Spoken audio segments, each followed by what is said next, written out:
നീയല്ലാതാരുണ്ടെന്നുടെ പ്രണയപ്പുഴയിൽ ചിറകെട്ടാൻ, നീയല്ലാതാരുണ്ടെന്നുടെ കുടിലിൽ ഒരു നാൾ കുടിവയ്ക്ക. ബായി പാടിക്കുന്ന ഏക ശോകഗാനം ഇതാണ്. കൊച്ചിക്കാർക്ക് ബായി ആരാണെന്ന് ചോദിച്ചാൽ അതൊരു ഒഴിച്ചുകൂടാനാവാത്ത ഒരു സൗഹൃദ വലയൂർന്നു ബായിയുടെ.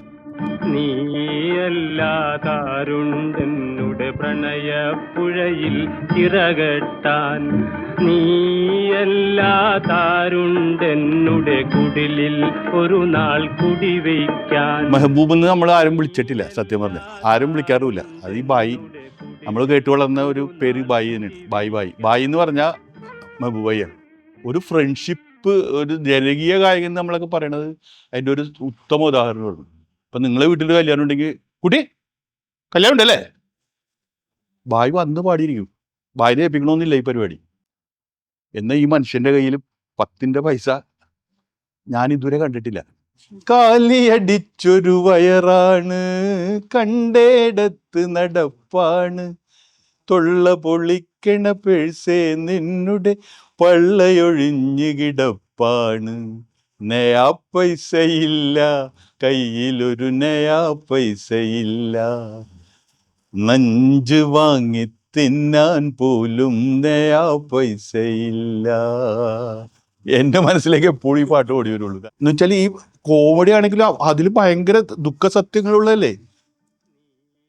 ഇപ്പൊ കടം വാങ്ങുവാൻ ആളില്ല, പണയം വയ്ക്കാൻ പൊന്നില്ല, കൺമണി നിന്നെ കാണും നേരം കരളിൽ കടന്നൽ കുത്തുന്നു എന്ന് നമ്മൾ പാടുമ്പോ അയാളുടെ വേദനയാണ് അത് ശരിക്കും.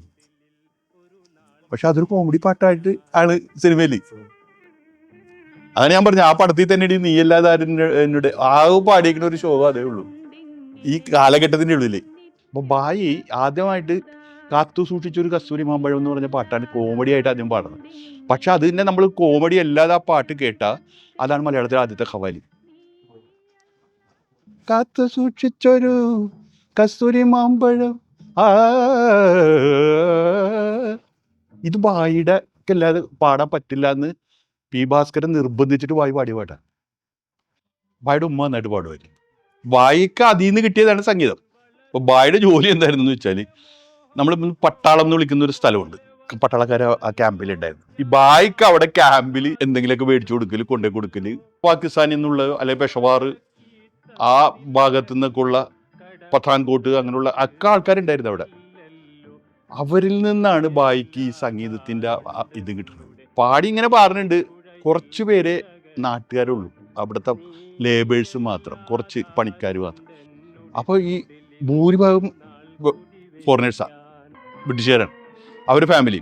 ബായി പാടുന്നത് അന്നത്തെ പ്രസിദ്ധനായ ഒരു ഹോളിവുഡ് ഗായകൻ്റെ ജിം റീവ്സ് എന്ന് പറയും. One day when be very young. എനിക്കിപ്പോഴും നല്ല ഓർമ്മയുണ്ടാവും വാക്കുകൾ. One wonderful morning in May. ഇപ്പം നമുക്ക് യൂട്യൂബിലത്തെ പേ കിട്ടും. ജിം റീവ്സ് പാടിയ പാട്ടാണ്. ബായി ഇതങ്ങോട്ട് പാടുകയാണ്. അപ്പോൾ ബായിയുടെ പാട്ട് എന്ന് പറഞ്ഞാൽ നമ്മളിപ്പോൾ നേരത്തെ കഥ പറഞ്ഞ മാതിരി പ്രാക്ടീസ് ചെയ്ത് നോക്കില്ല, അങ്ങനെയൊന്നുമില്ല. ഇങ്ങനെ one day when be very young എന്ന് ഞങ്ങൾ പാടുകയാണ്.